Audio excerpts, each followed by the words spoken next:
Good dear friends, ఈరోజు వీడియోలో మనము స్పౌస్ క్యారెక్టరిస్టిక్స్ గురించి తెలుసుకుందాం. మన భార్య లేదా భర్త క్యారెక్టరిస్టిక్స్ అన్నమాట, కాబోయే అయినా దాన్ని ఎలా తెలుసుకుంటాము హారోస్కోప్ నుంచి, ఆస్ట్రాలజీ ప్రకారం అనేది విషయాన్ని ఈరోజు తెలుసుకుందాం.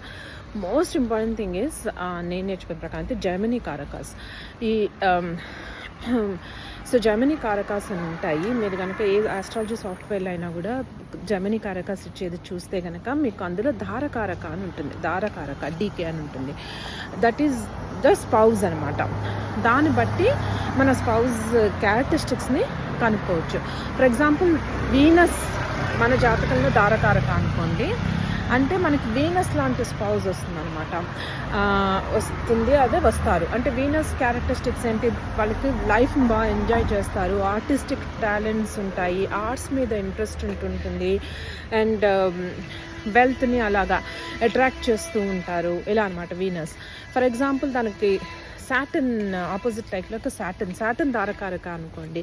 సాటర్న్ అంటే శని కదా, సో అంటే యూజువల్లీ కొంచెం ఓల్డర్ అంటే థాట్ ప్రాసెస్ కానీ ఫిజికల్లీ ఆర్ ఏజ్ వాజ్ కానీ ఓల్డర్ స్పౌజ్ రావడము, కొంచెం డార్క్ స్కిన్ ఉండడము, కన్సర్వేటివ్ స్పౌజ్ రావడము, ఇలాంటివి అనమాట. అంటే కొంచెం సీరియస్గా ఉండేవాళ్ళు, పెళ్ళిని డ్యూటీగా చూసేవాళ్ళు సాటర్న్ ధారకారక అనమాట.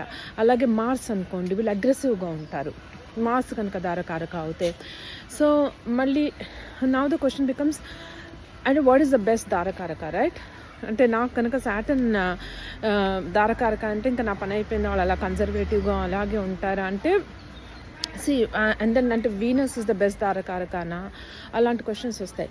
అంటే లైఫ్ కొంచెం ఈజీగా, మ్యారేజ్ ఈజీగా ఉండాలి అంటే వీనస్ కానీ జూపిటర్ కానీ ధారకారక అయినప్పుడు కొంచెం మ్యారేజ్ ఈజీ అవుతుంది.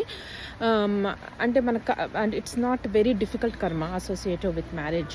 వెరస్ మార్స్ కానీ సాటర్న్ కానీ అవి ఇనిషియల్గా డిఫికల్ట్, బట్ లాంగర్ టర్మ్లో అవి యాక్చువల్లీ బాగా స్టేబుల్ మ్యారేజెస్.